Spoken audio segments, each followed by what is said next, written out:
அவரைக்காய் பொரியல் ரெசிபி வந்து செய்ய போகிறோம். ஃபஸ்ட்டு அவரைக்காவெல்லாம் நல்லா கட் பண்ணி தனியாக எடுத்து வச்சுக்கலாம். அப்புறம் வெங்காயம் தக்காளி கட் பண்ணி வச்சுக்கலாம். ஸோ அவரைக்காயில் இது மாதிரி நாரெலாம் வரும், அதெல்லாம் எடுத்து போட்டுடணும்.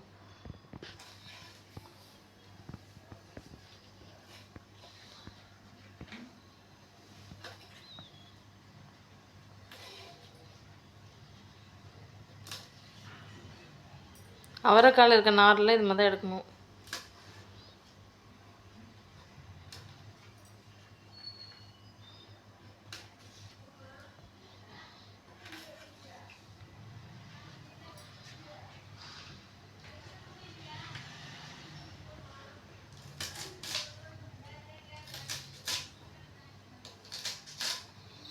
எப்போவுமே கிழங்கு வகைகள் காயெல்லாம் சாப்பிட்றத விட இது மாதிரி கொடியில் வளர்கிற அவரைக்காயெல்லாம் செஞ்சு சாப்பிட்டா ஹெல்த்துக்கு ரொம்ப ரொம்ப நல்லது.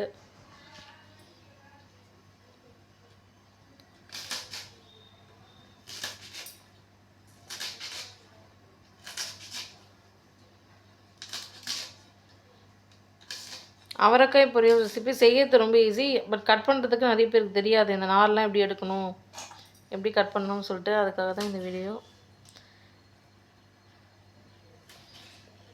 இந்த வீடியோ ஃபுல்லாக பாருங்கள், நீங்களும் அவரைக்காய் பொரியல் ரெசிபி செய்வீங்க.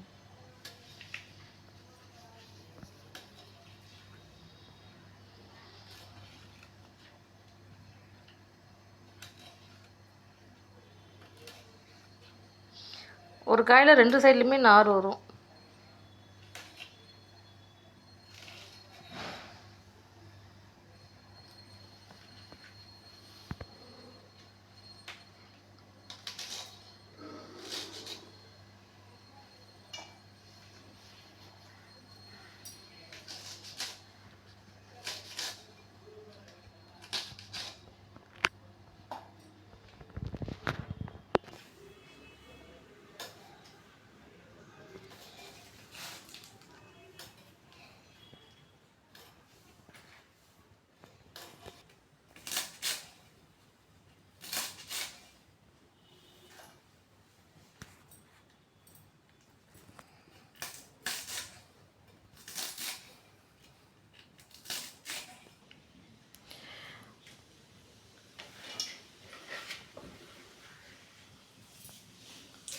அவரைக்காயில் வந்து நார்சத்து வந்து இருக்குது.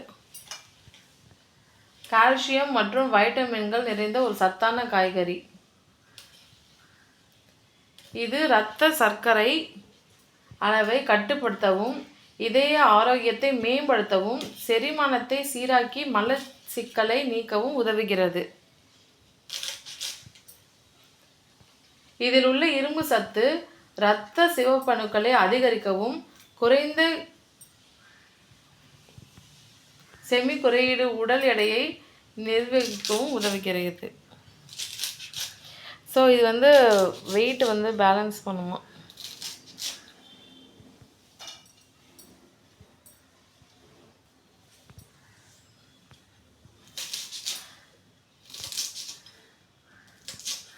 இது முக்கியமாக சுகர் பேஷண்ட்ஸ்லாம் சாப்பிட்லாம்.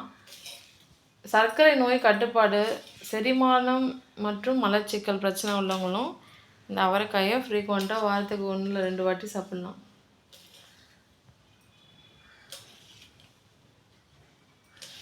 வெயிட் லாஸ் பண்ணணுன்னு நினைக்கிறவங்களும் கண்டிப்பாக இந்த அவரைக்காய் பொரியல் ரெசிபி சாப்பிட்லாம். இதை ரொம்ப அடிக்கடிக்கு சாப்பிட்டுட்டே இருந்தீங்கன்னா உங்களுக்கு இதயம் வந்து ஆரோக்கியமாக இருக்கும். அதே மாதிரி ஸ்கின் அலர்ஜி, ஸ்கின் ப்ராப்ளம்ஸ் உள்ளவங்களும் இந்த அவரைக்காயை சாப்பிட்டுட்டே வந்தீங்கன்னா உங்களுக்கு ஸ்கின்னில் உள்ள எல்லா ப்ராப்ளம்ஸும் சரியாயிடும்.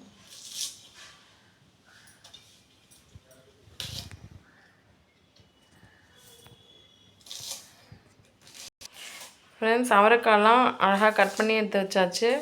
இப்போ வெங்காயம் தக்காளி கட் பண்ணிகிட்ருக்கோம்.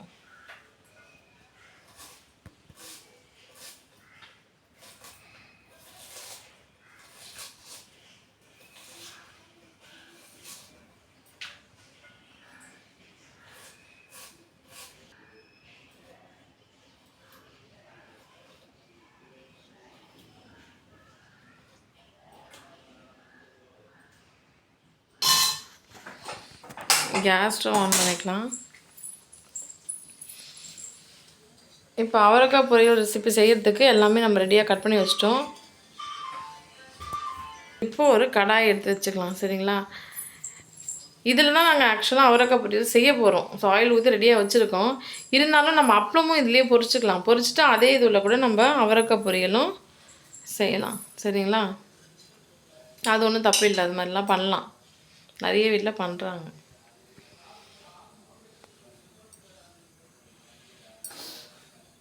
முடிஞ்ச அளவுக்கு ஃப்ரெஷ்ஷான அவரைக்காவா பிஞ்சு அவரைக்காவா சூஸ் பண்ணி நம்ம பொரியல் செஞ்சோன்னா ஹெல்த்துக்கு நல்லது. இப்போ எண்ணெய் சூடாகிறதுக்காக வெயிட்டிங். ஏன்னா சூடான எண்ணெயில் அப்பளம் போட்டு பொரிச்சா தான் நல்லா மொறுமொறுன்னு பொரியும். ஃப்ரெண்ட்ஸ், எண்ணெய் இன்னும் சூடு ஆகலை. நல்லா சூடானால் தான் போட்டோன்னே அப்படியே புஷ்ஷுன்னு பொரிஞ்சு வரும்.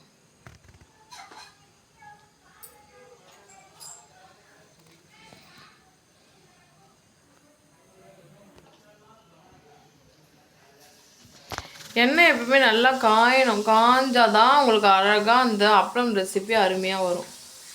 போட்டோடனே நல்லா புஷ்ஷுன்னு பொரிஞ்சு வரும்.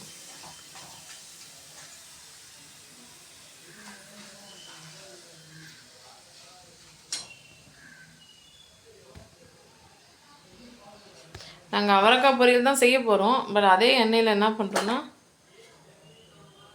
அப்பளம் பொரிச்சுக்கலாம்.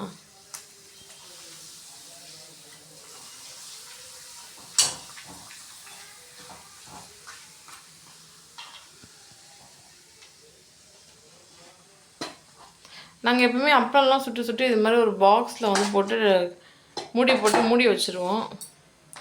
ஸோ சாப்பிடும்போதே அதை தொட்டுன்னு சாப்பிட்டா நல்லா கிறிஸ்பினஸோட நல்லா மொறுமொறுன்னு இருக்கும்.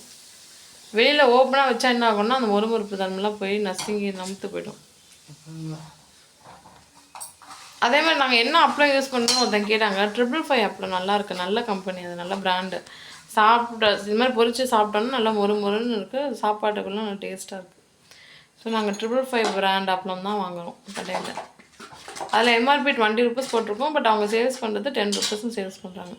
பாருங்கள் ஃப்ரெண்ட்ஸ், இதுதான் அப்பளம் டப்பா. இதில் தான் நாங்கள் அப்பளம் வந்து பொரிச்சு மூடி போட்டு மூடி வச்சிருவோம்.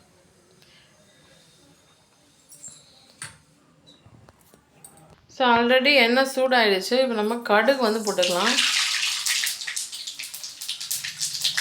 சூடான எண்ணெய் இல்லை, அதனால் படன்னு பொரியுது பாருங்கள் கடுகு. இப்போ நம்ம கட் பண்ணி வச்சுருந்த வெங்காயத்தை போட்டுக்கலாம்.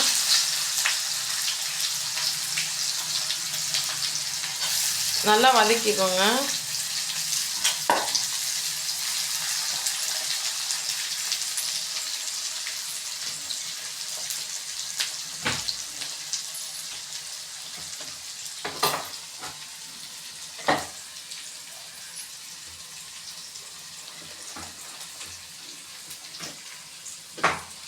அவரைக்காய் பொரியல் சாப்பிட்றதுக்கு ரொம்ப டேஸ்ட்டாக இருக்கும். நாங்கள் செய்கிற இதே மெத்தடில் நீங்களும் உங்கள் வீட்டில் செஞ்சு ட்ரை பண்ணிவிட்டு எப்படி இருந்துச்சுன்னு கமெண்ட் செக்ஷனில் கமெண்ட் பண்ணுங்கள்.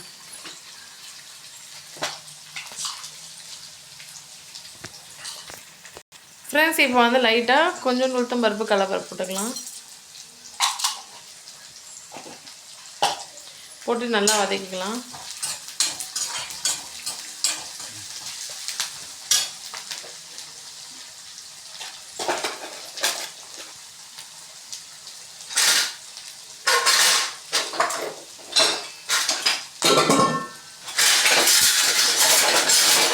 நான் சொல்லலை, எப்பவுமே நாங்கள் மூடி போட்டு மூடி வச்சுருவோம். நீங்கள் பாருங்கள், அந்த அப்பளத்தை இது மாதிரி மூடி போட்டு மூடி வச்சுருவோம். அது ஒரு நாள் ஆனால் கூட சரி, அந்த கிறிஸ்பினஸ் போகாது. நல்லா மொறுன்னு இருக்கும்.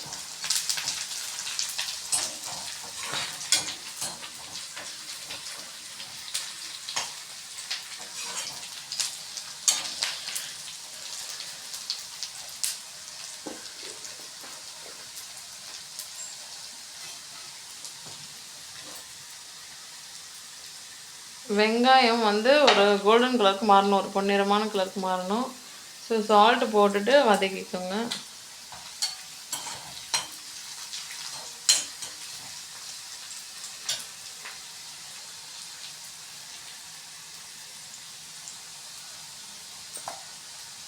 ஆல்ரெடி நான் சொன்னேன் எல்லா பெனிஃபிட்ஸ் பற்றி, இந்த அவரைக்காய் சாப்பிட்றதுனால என்னென்ன பெனிஃபிட்ஸ்னு சொல்லிவிட்டு. அதனால் நம்ம வீட்டில் இருக்க எல்லாருக்குமே கொடுக்கலாம், குழந்தைங்கலேருந்து பெரியவங்க வரைக்கும் எல்லாருமே சாப்பிட்லாம்.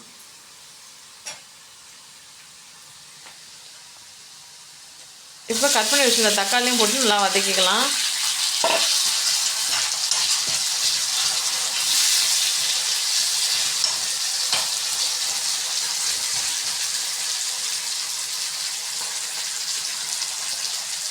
இப்போ பெருங்காயத்தூள் ஒரு ஸ்பூன் அளவுக்கு நல்லா தூவி விட்டுக்கலாம். சரிங்களா?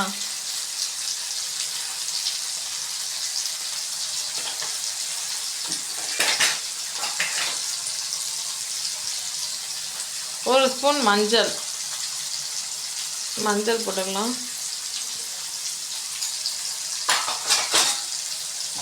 நல்லா வதக்கிக்கோங்க. ஃப்ரெண்ட்ஸ், இந்த சேனலில் ஃபர்ஸ்ட் டைம் பார்க்குறீங்கன்னா சப்ஸ்கிரைப் பண்ணி வச்சுக்கோங்க. அப்போ தான் நாங்கள் போகிற வீடியோஸ் எல்லாம் உங்களுக்கு உடனடியாக நோட்டிஃபிகேஷனாக வரும். நீங்களும் சமையலை பற்றி நிறைய இன்ஃபர்மேஷன்ஸ் தெரிஞ்சுக்கலாம். நாங்கள் இந்த சேனலில் vegetarian recipes, non veg recipes, sweets, snacks எல்லாமே நாங்கள் செஞ்சு அப்லோட் பண்ணியிருக்கோம். எல்லாத்தையுமே பாருங்கள். இப்போ வந்து நம்ம வீட்டில் அரைச்ச மிளகாய்த்தூள் ஒரு ஸ்பூன் போட்டுக்கலாம். நாங்கள் எங்கள் வீட்டில் அரைச்ச மிளகாய்த்தூளில் என்னென்ன சேர்ப்போம்னா மிளகாய், தனியா, பருப்பு வகைகள் இது எல்லாமே போட்டு செய்வோம். அந்த மிளகாய்த்தூள் தான் ஒரு ஸ்பூன் போட்டாச்சு. இப்போது ஆல்ரெடி கட் பண்ணி வச்சுருந்தோம் அவரைக்காவை நாங்கள் தண்ணியில் போட்டு வச்சிடணும். ஸோ நல்லா அலசிட்டு தண்ணி விட்டு பிழிஞ்சிட்டு எடுத்து அதில் போட்டுக்கலாம்.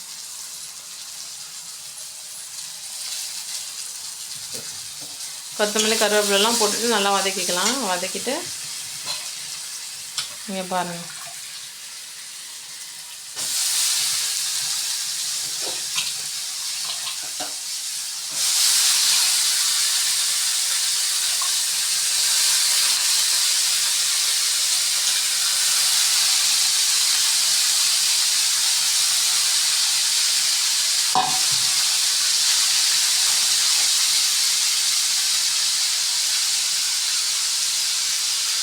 இப்போது உப்பு தூவி விட்டுக்கலாம்.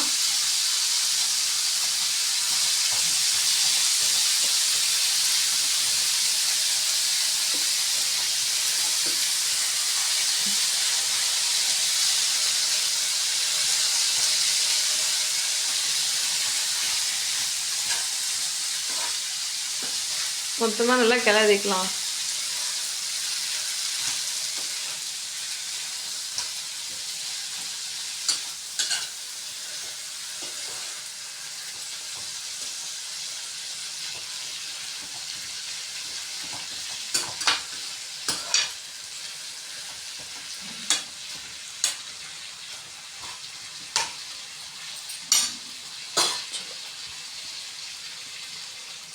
தண்ணி கொஞ்சம் ஊற்றிக்கலாம். தண்ணி எதுக்காக ஊற்றுறோம்னா அந்த காயெல்லாம் நல்லா வேகிறதுக்காக. நம்ம கொஞ்சம் தண்ணி தான் ஊற்றிருக்கோம், ஆனால் அந்த தண்ணியிலேயே காய் நல்லாவே வெந்துடும். அப்படியே ஒரு 10 நிமிஷம் அப்படியே விட்டுடணும்.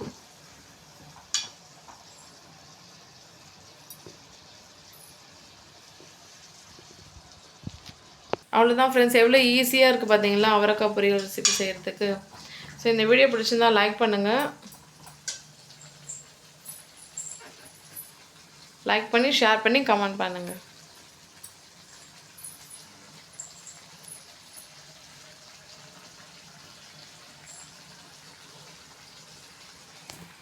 இங்கே பாருங்கள், நம்ம எல்லாத்தையும் நம்ம செஞ்சுட்டோம். இருந்தாலும் அதில் கொஞ்சம் கொஞ்சம் தண்ணி இருக்கு இல்லையா, அந்த தண்ணியில் நல்லா சுண்டி வரணும். ஒரு 3 மினிட்ஸ் அப்படியே விட்டுடலாம். ஸோ அந்த தண்ணி நல்லா லைட்டாக சுண்டி வந்ததுக்கப்புறம் அவரைக்காய் பொரியல் ரெசிபி ரெடி. நம்ம அப்போ ஸ்டவ் ஆஃப் பண்ணிக்கலாம்.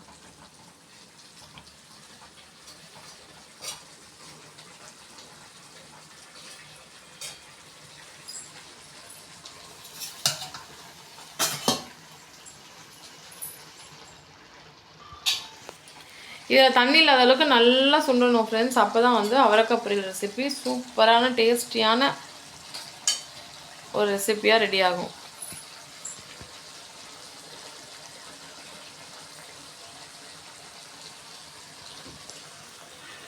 அந்த அவரைக்காய் பொரியலில் இப்போ வந்து தண்ணியாக தெரியுது பார்த்தீங்களா, அந்த தண்ணி இல்லாத அளவுக்கு நல்லா சுண்டணும். சுண்டனா தான் அவரைக்காய் பொரியல் ரெசிபி ரெடி. ஸோ அந்த தண்ணி சுண்டதுக்காக தான் இப்போ நம்ம வெயிட் பண்ணிகிட்ருக்கோம்.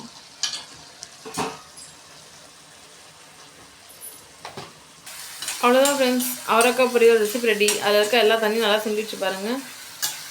தேங்க்யூ ஸோ மச் ஃபார் வாட்சிங்.